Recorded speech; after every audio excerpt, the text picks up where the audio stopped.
Ok, bienvenidos a la última cápsula de modelamiento. De nuevo, o todavía con variables enteras. ¿Ya? Entonces vamos a mirar qué son esto de las restricciones de either or, o en español las restricciones de o. ¿Ya? Entonces vamos a partir con un ejemplo muy sencillo. ¿Ya? Y este ejemplo, voy a partir primero mostrando un ejemplo de un LP. ¿Ya? Y esto es un LP en R1, o sea, solo una variable. ¿Ya? Eh, déjenme ser déjenme ser un poco ridículo, voy a poner que esta variable, ¿cierto? Está en R a la 1. Y en R a la 1, los LPs siempre lo usan de esta forma. Son un intervalo, ya sea un intervalo, son intervalos cerrados, ¿ya? Porque incluyen a los extremos. Eh, por ejemplo, este LP que está ahí es el LP o el intervalo que está entre 1 y 3, ¿cierto? Tiene restricciones que dicen que X está entre 0 y 6, pero las restricciones entre 1 y 3 son más fuertes que esas, ¿cierto? ¿Ya? O, eh, o el intervalo puede ser infinito, ¿cierto? Puede, por ejemplo, el intervalo 10 como infinito ocupa, bueno, no puedo dibujarlo, pero ustedes me entienden, es el intervalo 10 más infinito, ¿cierto? ¿Ya? De la misma forma, si uno considera un intervalo infinito pero para el otro lado, por ejemplo, el intervalo 0, perdón, son cerrados, ¿cierto? Eh, va el intervalo que parte en 0 y va hacia infinito. ¿Ya? O, como les dije, intervalos que son acotados, ¿cierto? Como el intervalo entre 1 y 3. Entonces es un LP. Y esas son todas las opciones, esencialmente. Son intervalos que van todos hacia la derecha, o son intervalos acotados, o intervalos que van todos a la izquierda, partiendo de algún número. ¿Ya? Pero imagínense que ustedes no están interesados en resolver este LP con una variable, sino que quieren resolver este tipo de restricciones. ¿Ya? Y esto es lo que se llama una restricción del tipo either or.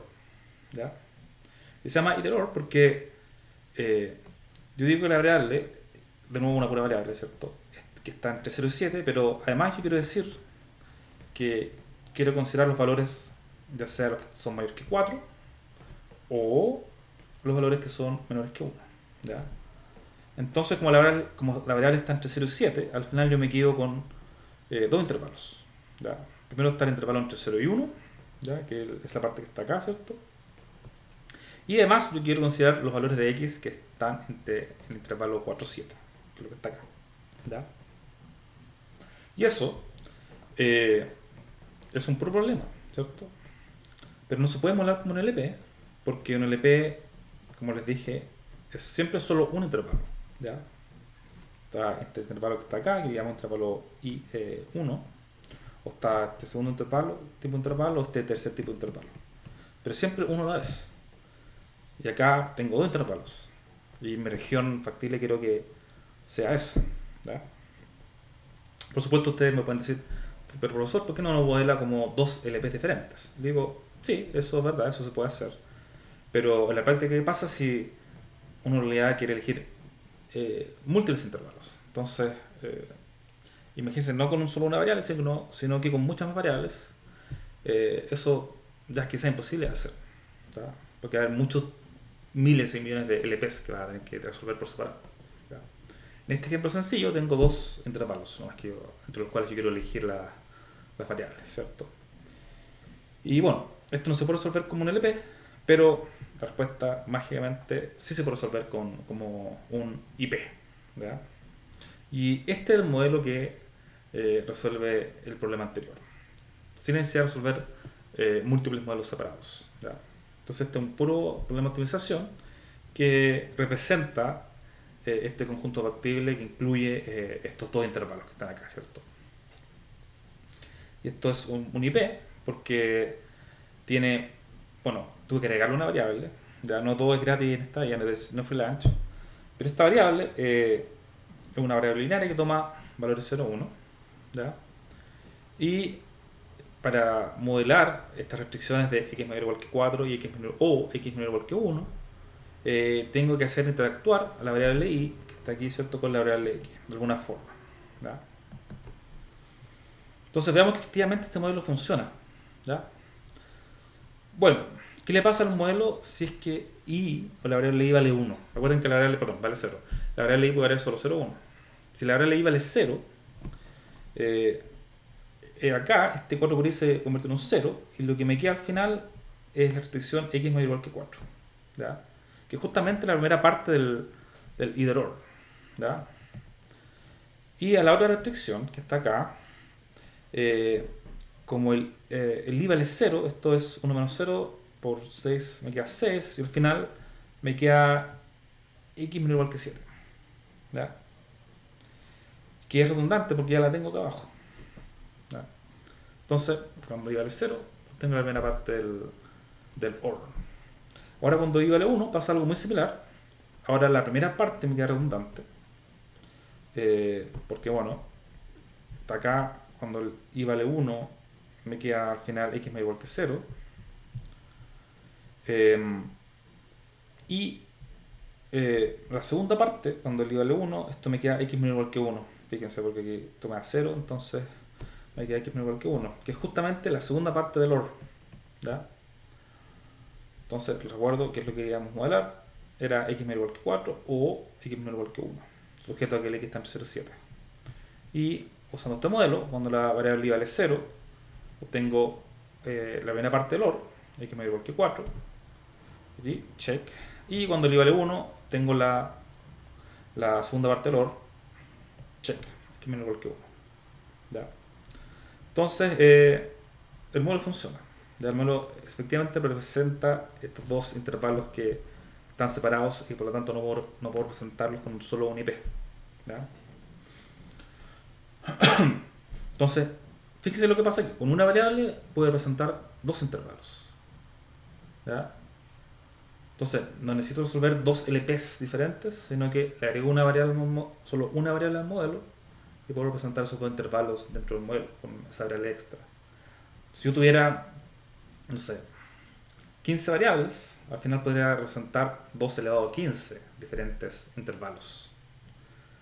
Por lo que es más fácil que resolver que resolver 2 a la 15 LPs. 2 a la 15 es como 1000, más de 1000 de hecho, así que cuidado. Entonces, muy bien. Si uno quiere dibujar este modelo, como tiene dos variables, tengo que dibujarlo en el plano R2, ¿cierto? Y me queda de la siguiente forma. Recuerden que cuando el i vale 0, obtengo esta primera parte de la restricción de either or, ¿ya? Y cuando i vale 1, obtengo la segunda parte, x entre 0 y 1, o bien x entre 4 y 7, que era el otro intervalo que yo quería obtener. ¿Ya? Entonces, esto lo que hace agregar la variable extra, que toma valores binarios, ¿sí? O bien vale 1 o bien vale 0 el i. ¿Ya? Entonces, eso es el ejemplo con intervalos en R. Ahora, un modelo más general. Para poder escribirlo necesitamos restricciones, ¿ya? Perdón, más notación para poder escribir las restricciones, eso quería decir. Y primero tengo variables y como siempre las voy a denotar como x1 hasta xn, ¿ya? Y va a haber constantes que van a representar las restricciones que yo quiero, esta o la otra restricción, que son estas dos tipos de constantes que están ahí. Y voy a tener restricciones de cotas de las variables, ¿ya? Lower bounds y upper bounds. ¿Okay? Y ojo que esto es necesario para poder modelar al final de cuentas. Sí, porque no les dije, pero claro, para que haya una restricción redundante como esta que está acá, yo necesitaba que el x tuviera esa cota inferior de 0. Lo mismo que arriba. Para que esta restricción quedara redundante, necesitaba que el x tuviera una cota. Así que, ojo con eso. Pero en general, cuando uno modele, esas cotas van a estar ahí. Quizás no explícitas, pero sí implícitas. ¿Ya? Y vamos a ver un ejemplo. Entonces, la restricción de tipo either or que quiero resolver, o modelar, perdón, la siguiente. O esta restricción, que es una restricción lineal, ¿cierto? O esta otra que está abajo, ¿ya? Que también es una restricción lineal. Donde yo sé que la variable x o xy, ¿cierto? Tiene esas cotas. Y bueno, el modelo me queda de la siguiente forma.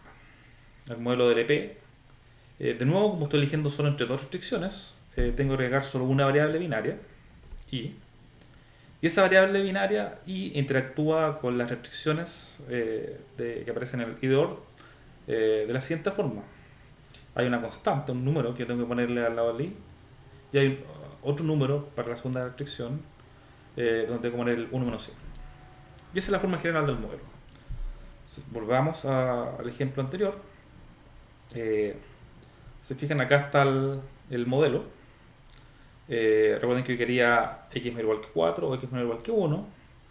Y a esas restricciones les tengo que agregar o los tengo que hacer interactuar con la variable i o con 1 menos i, ¿cierto? Con ciertas constantes. Que, bueno, m1 en este caso era 4 y m2 era 6. ¿Ya? Pero es lo mismo, exactamente lo mismo. Entonces acá está el modelo. Acá, bueno, más general, ¿cierto? Y bueno, ¿qué son M1 y M2?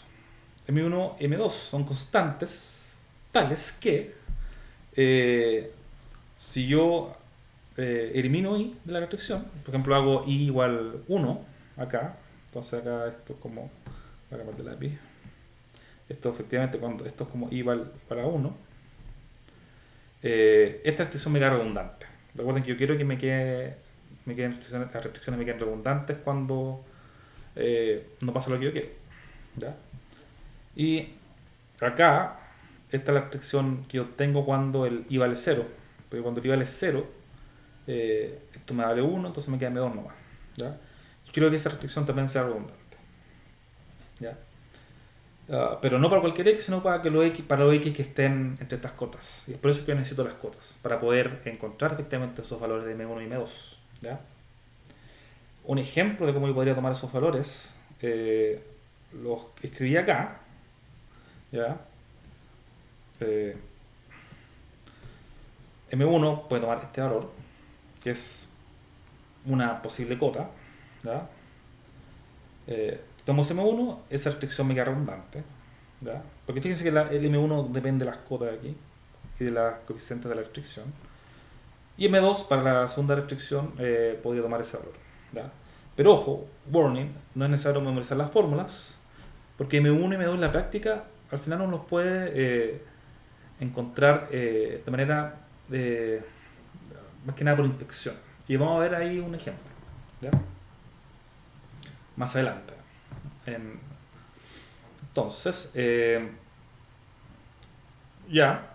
Ahora, fíjense que si M1 lo cambio por cualquier cosa que sea más grande que M1, la restricción también me queda redundante, ¿ya? Lo mismo para M2. Si en vez de M2 elijo un número más grande que M2, por ejemplo M2 más 1 o M2 más 100, ese número también va a hacer que esa restricción sea redundante, ¿sí? Porque claro, M1 es mayor o igual que M1 más cualquier cosa. Lo mismo M2, bueno, cosa positiva, epsilon. No, ahora voy a poner ya, n, con n mayor o igual que 0. De acá si M2 le sumo algo, n, digan bien, n mayor o igual que 0, la restricción me sigue siendo redundante. Ya. Pero ya, voy a borrar esto porque ¿para qué confundirnos con algo sencillo que ustedes ya saben? ¿Ya? Entonces, el tercer comentario es que, claro, cualquier número lo suficientemente grande, o por ejemplo números más grandes que m1 y m2, me sirven con respecto a la modelación, pero desde el punto de vista computacional, cuando en un modelo o en una restricción hay números muy grandes, como todos estos algoritmos, el simplex por ejemplo, al final tiene que invertir matrices y cosas así. Si los números son muy grandes, esto puede producir errores numéricos, ¿ya? Entonces uno quisiera poner el M1 y M2 más chicos que yo sé que me van a servir, ¿ya? Eso. Entonces ahí tienen la fórmula general, pero No es necesario, perdón, aquí está la fórmula general del modelo, pero no es necesario aprenderse las fórmulas para M1 M2, porque en la práctica ustedes van a saber cómo, bueno, mirando ejemplos van a saber cómo hacerlo. ¿Ya? Ya, entonces vamos al último tema que vamos a analizar con más detalle, que es el de restricciones lógicas. ¿Ya? Y la restricción lógica más importante que uno puede modelar usando variables binarias o variables enteras es la de si entonces, if then. ¿Ya? Entonces, perdón, eh, un poquito de lógica. Recuerden que, que la expresión lógica, ¿ya? Si P, entonces Q, ¿ya? Si pasa P, entonces pasa Q, es equivalente al, a la expresión lógica o no pasa P o no pasa Q. Perdón, o no pasa P o pasa Q. ¿Ya? Quizás yo, por ejemplo, incluso hasta yo me confundí ahora, no sé muy bien lo que está hablando el profesor, pero hagámoslo con algunos ejemplos. ¿Ya? Entonces, un ejemplo no numérico, si el examen 2, el promedio es menor que 80, entonces vamos a estar todos tristes. Lo que es lo mismo, o equivalente a, que el promedio de la prueba 2 es mayor o igual que 80, o todos tenemos tristes. ¿Ya? Entonces estas dos expresiones, estas dos oraciones son equivalentes. Lo mismo con el ejemplo 2. Si hoy día es martes, de hecho creo que hoy día es martes, efectivamente, entonces la clase será cancelada. ¿Ya? Y eso es equivalente a hoy día no es martes, o bien la clase será cancelada. ¿Ya? Pero ojo, la clase no está cancelada, así que no, o no se preocupen. Y el ejemplo 3, un ejemplo numérico, que es el ejemplo importante en programación entera, es, por ejemplo, si x es mayor que 1, entonces tiene que pasar que 2x es mayor que 2. O equivalentemente, x es menor estricto que 1 o 2x es mayor o igual que... perdón, aquí hay un typo, debería ser un 2. Porque el q no cambia. Lo único que estoy negando es el p. ¿Ya? Perdón por ese typo. Y eso. Y ahora, para el caso general, aunque no hemos visto un caso particular, bueno, en este caso, el ejemplo 3 es como un caso particular. De nuevo, variables y constantes. ¿Ya? Veamos el caso general. El caso general es, si pasa esta restricción, entonces quiero que pase esta otra restricción, sujeto a cotas en las variables. ¿Ya? Y ustedes ya pueden haberlo adivinado, pero yo voy a escribir esto de manera equivalente como un no. ¿Ya? Entonces las paso a restricciones de tipo either or y me queda de esta forma. Niego la primera parte y tengo que poner o la segunda parte. ¿Ya? Entonces, niego la primera parte que era mayor estricto y me llega como un menor igual. Y eso, yo sé que esto es equivalente. Si pasa esto, entonces pasa esto otro. Es equivalente a o pasa esto o pasa esto otro. ¿Ya? Y esto ya sé cómo modelarlo. ¿Ya? Y el modelo es el mismo que antes porque esto es una either or. Así que good. Entonces este es el caso general para si entonces. Y en el caso particular de programación entera, puedo tener restricciones del tipo, por ejemplo, si x vale 1, ¿ya? Entonces quiero que x2 valga 1. ¿Ya? Y las variables son binarias, por ejemplo, que ya tienen cotas inmediatas, ¿cierto? Cotas están entre 0 y 1. Esto, yo, en el caso, para poder esto pasarlo al contexto de... Perdón, se quedó pegado. Ahora sí. Al contexto que, por ejemplo, general que está acá, cuando tengo restricciones de mayor estricto, que hago mayor igual. Cuando tengo este tipo de restricciones, yo decir que x vale 1, como la variable binaria, lo mismo que decir que x1 es más que 0. ¿Ya? Entonces, quiero que x2 sea igual a 1, que como la variable binaria, lo mismo que decir que x2 es mayor o igual que 1. Entonces ya la escribí en lugar de igualdad, ¿cierto? La escribí en forma de desigualdad. Y ahora podría aplicar el modelo general. ¿Ya? Entonces, de hecho, déjenme, como dije, lo voy a hacer un poquito más en detalle. Déjenme escribirlo acá mismo. Entonces, esta expresión lógica que está acá, vamos acá arriba, es equivalente, ¿cierto?, a la iteror constraint, ¿cierto? Que yo digo que es o bien x1 es menor o igual que 0, ¿sí? O el q, ¿cierto?, no cambia, me queda x2 más igual que 1. ¿Ya? Y esto yo puedo modelarlo con una variable extra ya, porque es una restricción del tipo iteror. ¿Ya? ¿Cómo escribo el modelo? Entonces el modelo me quedaría, y de hecho ni siquiera voy a recordar la fórmula del modelo, sino que bueno, un poquito voy a recordar. Recuerden que uno quiere escribir x menor o igual que 0. La restricción x2 menor o igual que 1 la quiero escribir como restricción de menor o igual, así que me queda menos x2 menor o igual que menos 1. Entonces ahora estoy como recordando la fórmula casi. Pero bueno, acá quiero poner un m1 por i, y acá quiero poner un m2 por 1 menos i. ¿Ya? Y bueno, recuerden que las variables son binarias, x1, x2 en 0, 1. Entonces, lo único que hice ahora fue poner las restricciones en la forma menor o igual. Aunque las constantes las dejé en el otro lado, pero eso da lo mismo. ¿Sí? Uno podría poner acá el más gamma, ¿cierto? Y acá podría poner el más delta que está acá. Lo mismo. Entonces, la pregunta es, ¿qué valores me sirven de M1?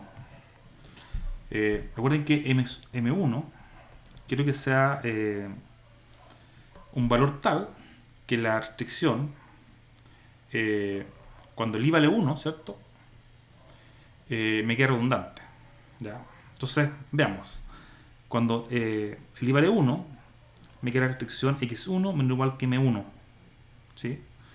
Entonces, el m1 que yo puedo elegir cualquier m1 que sea mayor que la variable x1. Yo sé que la variable es binaria, entonces en particular puedo elegir m1 igual 1. ¿Ya?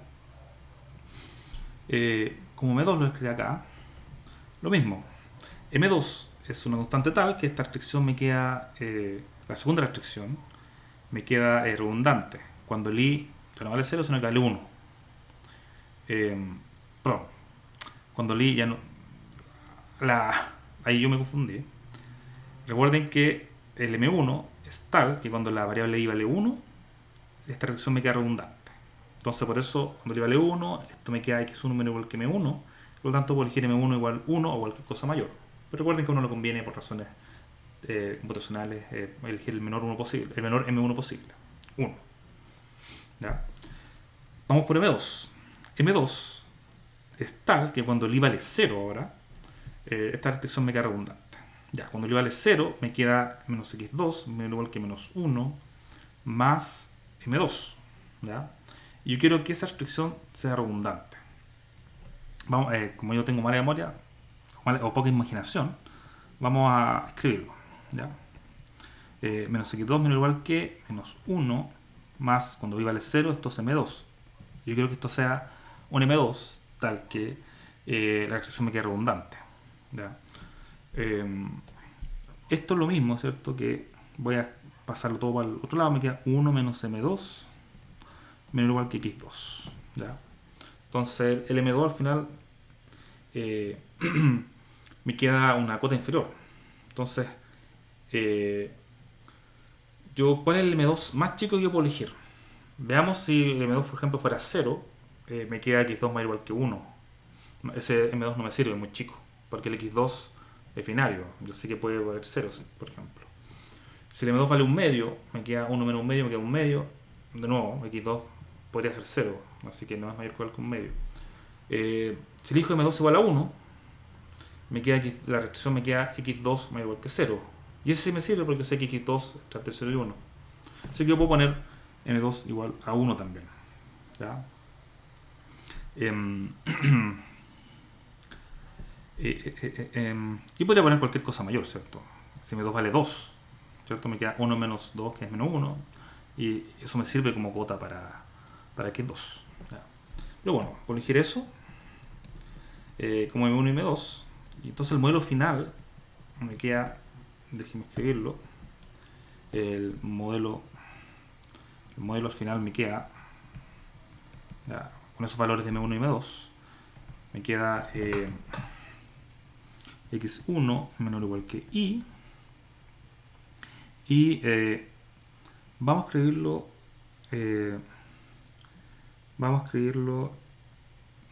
tal como está. Vamos a poner menos x2 menor o igual que el m2 que 1. Aquí pasa algo interesante porque como el m2 vale 1, se va a ir con ese m1 que está ahí. Y me va a quedar al final, de hecho, voy a escribir para el otro lado. Créeme que después del álgebra me queda m2, me queda m2 que es 1, me queda y menor o igual que x2. ¿Ya? Si es que no me equivoco.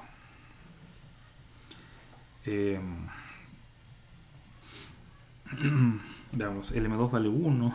Déjame hacer el cálculo nuevo porque m2 vale 1, entonces 1 por 1 se da con ese menos 1 y 1 por menos y me queda menos y, pero el menos y lo paso por el otro lado, el x2 por el otro lado y me queda eso. ¿Ya? Y ese modelo con x1, x2 y la variable extra, recuerden que es binaria también. Todas estas variables son binarias. ¿Ya? Entonces quiero modelar lo siguiente, recuerden, ahí después de aplicar la fórmula y pensarlo, o sea, hacerlo bien mecánico, ni siquiera pensar, no lo pensé, ¿cierto? Yo quería modelar lo siguiente, ¿cierto? Si x1 vale 1, entonces x2 tiene que valer 1. ¿Ya? Y efectivamente está este modelo que está acá en verde, me mola eso, porque si el x1 vale 1, entonces el y tiene que valer 1 también, no puede ser 0, porque el y es igual que x1. Y a su vez cuando el y vale 1, el x2 tiene que valer 1 también, porque si el y vale 1, entonces el x2 no puede ser 0. Entonces efectivamente ese modelo que está ahí me representa esta situación que está al lado izquierdo. ¿Ya?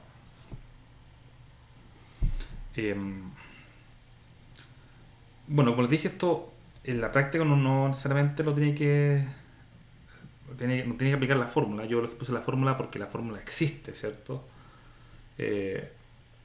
Pero cuando ustedes lo hagan en la práctica no van a necesitar hacerlo tan mecánico. ¿Ya? Y para eso vamos a ver un ejemplo. Todavía no les prometí un ejemplo. Acuérdense el ejemplo de la planificación de la producción. Ese ejemplo lo vamos a mirar. ¿Ya? Y de hecho está acá. Y entonces, recuerden, este es el problema del quiz 3, ¿cierto? Al que yo quiero agregarle, ¿cierto? Un costo fijo. ¿Ya? Entonces recordemos el contexto. Queremos, si es que se produce algo en el periodo T, quiero pagar además del costo variable, ¿cierto? El costo variable, quiero pagar un costo fijo. Costo fijo, que no depende de la cantidad producida. ¿Ya? De otra forma, si es que la producción es 0, quiero pagar 0, por supuesto. Y les prometí que eso se podía modelar usando programación entera. ¿Ya? Entonces, y aquí está la gracia. Esto es una restricción del tipo if-then, ¿cierto? Si que este vale 0, quiero pagar 0, o bien, si el que esté positivo, quiero pagar esa cantidad. ¿Ya? Entonces, ¿cómo vamos a modelar eso? Es ahí el spoiler. Quiero hacer lo siguiente. Haré una nueva variable. Recuerden que aquí el costo fijo depende de cada periodo. Es decir, para cada periodo va a tener una variable. Claro, es medio ridículo decir que un costo fijo depende del periodo. Pero claro, un costo fijo que se paga en cada periodo y que el valor del costo fijo, ¿cierto? El precio, ¿cierto? O el costo que uno paga puede depender del periodo. Eso pasa en la realidad. Bueno, entonces ahí, spoiler, lo borro. Aunque ustedes tienen las slides, así que voy a dejar de hacer el ridículo. Entonces, arriba esta variable binaria para todos los periodos. ¿Ya? Y quiero modelar la siguiente restricción. ¿Ya? Quiero decir que si el x es positivo, ¿ya? Quiero que la variable valga mayor o igual que 1, o sea 1, ¿cierto? Una variable binaria. ¿Ya? Entonces esto es equivalente en la forma de LOR, si quieren, solo para que lo recuerden. El x mayor que 0, entonces ya sea el xt menor o igual que 0, o, voy a poner entre paréntesis, o el wt mayor o igual que 1. Entonces uno podría mirar esto y ocupar la fórmula, ¿sí? Pero no es necesario hacer eso porque les voy a presentar la restricción de una, y vamos a ver que esta restricción efectivamente modela lo que yo quiero modelar de forma lógica, ¿ya? Entonces, lo único que quiero modelar es que si xt vale 0, entonces wt vale 1, ¿ya? Y efectivamente esta restricción modela eso, porque si el xt es más que 0, esta expresión de la derecha, ¿cierto?, que está acá, debe valer más que 0. Y la única forma para que eso pase es que wt valga 1. ¿Ya? Entonces esta restricción efectivamente modela esta lógica. Ahora bien, si el xt vale 0, ¿ya? No pongo ninguna restricción sobre wt, porque el wt es binaria, entonces la expresión de la derecha es no negativa. Entonces recapitulemos. Veamos. Veamos. Si xt es mayor que 0, entonces, ¿cierto? Eso me dice, bueno, 0 menor que xt, ¿cierto? Y el xt por esta restricción es menor o igual que esa sumatoria. Después vamos a ver qué es esa sumatoria, pero por wt. Entonces, como esta expresión de la derecha, ¿cierto? Esta constante, bueno, esto es una constante, ¿cierto?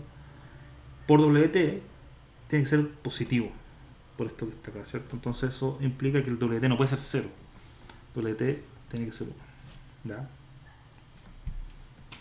Ahora, por otro lado, si el xt vale 0, ¿ya? Tengo lo siguiente. Por esa restricción me queda que 0 menor o igual que xt, ¿cierto? Menor o igual que esta constante sobre una t mayúscula por ds por wt. Y aquí esto no me dice nada con respecto a wt. En un principio no me dice nada, ¿cierto? Porque esto implica que el wt puede ser 1, porque esta constante que es suma de demandas, ¿cierto? Una constante no negativa. Perdón. Y esto no. Entonces wt igual a 1. O si wt vale 0, ¿cierto? Tampoco me dice nada. O sea, no. wt podría tomar cualquiera de esos valores, que son los valores que puedo tomar porque es una variable binaria. Entonces cuando el xt vale 0, esta restricción no me es redundante, ¿ya?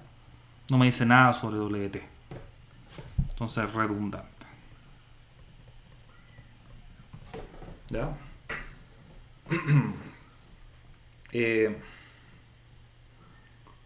Entonces ya, ¿cómo llegamos a esta restricción? Entonces, me van a perdonar, pero entonces la pregunta es ¿cómo llegamos a esa restricción? Van a perdonar que además de llevar como 40 minutos hablando, ocupe de esta forma la slide. ¿Cómo llegamos a esa restricción? Es que mejor que hacer esto que ocupar una slide nueva, porque así pueden ver todo lo que está pasando, ¿cierto? Entonces, uno podría haber puesto este tipo de restricción. Xt menor o igual que un m, una constante positiva, por wt. ¿Ya? Entonces la idea es que esta restricción me sirve. Porque es lo mismo que antes, si el xt es positivo, el wt tiene que ser 1. Y si el xt vale 0, entonces esta restricción es redundante. Pero ahí la pregunta, ¿qué me elijo? ¿Ya? Tengo que elegir un m tal que esta restricción me quede redundante cuando el wt vale 1. ¿Ya? Entonces elijo m, ¿cierto? Tal que xt menor o igual que m sea redundante, ¿cierto? Redundante en el sentido que no me pongo una restricción adicional sobre la producción en el periodo t. ¿Ya? Y una opción posible es cuánto es lo máximo que yo puedo producir en un periodo. ¿Ya? Recuerden que este es el problema de planificación de la producción, en el cual yo quiero minimizar los costos. Entonces, yo lo más en un puro periodo voy a producir la demanda total. ¿Ya? Entonces, el m que yo elijo puede ser igual a la suma de todas las posibles demandas. Está T mayúscula y de todas las posibles demandas. Entonces, porque no voy a producir más que eso en un periodo. Porque si produzco más, quizás voy a tener que pagar costos extras, ¿cierto? Y de hecho, uno también podría elegir otro m, que también hubiera servido por el mismo razonamiento. El m que uno podría haber elegido, que no está escrito ahí en la slide, aquí me van a querer matar, pero en realidad en el periodo t, lo máximo que yo voy a querer haber producido, yo creo que uno también puede poner la suma de todas las demandas, pero no desde el primer periodo, sino que desde el periodo t hasta el periodo de t mayúscula.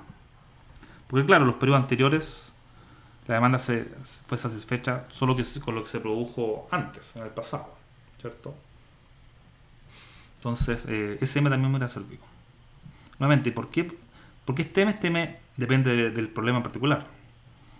Porque en un periodo no voy a querer producir más que eso, porque si produzco más voy a tener que pagar un costo extra. Y recuerden que en la planificación de la producción yo quiero minimizar los costos. Así que este m, es por esa razón que este m que está acá me sirve. ¿Ya? Entonces el modelo final es el mismo modelo que antes, salvo que yo agrego esta restricción, perdón, esta variable binaria para todos los periodos y escribo esta restricción. ¿Ya? Que es esta restricción que modela si el xt es positivo, entonces el wt tiene que valer 1. Si no, que el wt valga lo que valga. Entonces cuando el wt vale 1, ¿cierto? Esta expresión que está aquí vale ft, ¿cierto? Si es que el wt vale 1. Entonces si produzco algo en ese periodo, entonces el wt vale 1, por lo tanto estoy pagando el costo fijo. ¿Ya? Ahora cuando el xt vale 0, les dije acá, ¿cierto? Que la restricción es redundante en el sentido que no me dice nada sobre el w. Pero el w ahí no va a valer 1 porque recuerden que estoy minimizando, ¿cierto? Entonces el wt no va a valer 1 a menos que sea necesario. Y solo es necesario cuando xt es mayor que 0, recuerden. Porque eso me implica que el wt vale 1. Si no, el wt puede ser cualquier cosa. Y por lo tanto va a ser 0 si es que el xt es 0. Porque estoy minimizando nuevamente. ¿Ya? Me quedan 6 slides. En estas 6 slides solo les voy a contar en un minuto o menos sobre este problema. ¿Ya? Entonces este problema es un problema típico también de localización. Se llama Facility Location Problem. Facility porque es la planta de producción o las oficinas de atención que yo quiero poner en distintos lugares o localidades que yo tengo disponibles. ¿Ya? Y la idea es que yo tengo que elegir dos cosas. Primero elijo, por ejemplo, dos lugares donde poner las facilities, ¿ya? Y luego de eso elijo a quién atender. Por ejemplo, puedo atender a ella y puedo atender a ella también. Y en la segunda facilidad de elegía, yo puedo decir que quizás él atiende a esa y atiende a ese señor que está ahí. ¿Ya? Entonces la idea son dos decisiones. Una vez que elijo las plantas que yo localizo, que yo abro en ciertas localidades, después también tengo que elegir a quién atiende a quién. ¿Ya? Entonces tengo N plantas de producción si quieren, tengo M clientes, tengo cierto costo de que la planta I atienda al cliente J, ¿ya? Y hay estos costos de abrir esa planta o no, ¿ya? Costos fijos que dependen no de a quién atiendo, sino que solo dependen si la pongo disponible o no. Y por lo tanto hay variables del tipo binaria, ¿cierto? Para cada posible locación, eh, variable binaria que diga 1 si es que la abro, 0 si no. Y además tengo restricciones que me dicen si es que esa planta atiende o no al cliente J. ¿Ya? Y el modelo final que me queda es minimizar todos los costos involucrados, los costos de abrir la planta más los costos de atención, sujeto a que, bueno, todos los clientes tienen que ser servidos por exactamente una localidad. ¿Ya? Esto hay distintas formas de modelarlo. Quizás un cliente puede ser atendido por más plantas en un problema distinto, pero en este problema particular que estamos mirando acá, cada cliente tiene que ser servido por solo una localidad. ¿Ya? Además, todas las variables tienen que ser binarias y esta restricción es importante porque me relaciona las variables de abrir o no la planta versus quién se atiende con ella. ¿Ya? Y esta restricción me dice que solo se pueden usar restricciones cuya variable I vale 1. O sea, plantas que son abiertas. Porque si no es abierta, la variable vale 0. Entonces todas estas variables que están acá, ¿cierto? Deberían valer 0 también. Entonces solo usar variables abiertas. Y aquí la cota, el M mayúscula, ¿cierto? Que me hace que la restricción sea redundante si es que el I vale 1, el Y sub I vale 1, es M chica, que es el número de plantas. ¿Ya? Perdón, el número de clientes. Porque a lo más, si es que era una planta, a lo más van a atender los M clientes con ella. ¿Ya? Acerca de las restricciones, en realidad, en lugar de usar esta restricción como agregada, yo podría haber elegido esta restricción que está acá. Si I sub I vale 0, entonces ningún cliente se puede atender con ella. Y si I sub I vale 1, entonces, bueno, algunos se van a atender, algunos no. ¿Ya? Entonces hay también una restricción lógica donde el M ahí está implícito, pero vale como 1, porque el XJ es binaria, tiene cota 1, ¿cierto? En términos de modelamiento, los dos problemas me modelan lo mismo. Perdón, los dos tipos de restricción que modelan esta parte de que solo usar plantas abiertas, ¿cierto? Me modelan exactamente lo mismo, en la misma región factible, pero desde el punto de vista de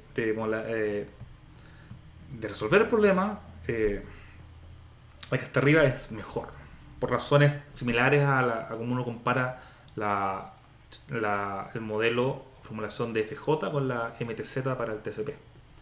Razones que no hay tiempo en este curso de verlas, porque no se me entera. ¿Ya?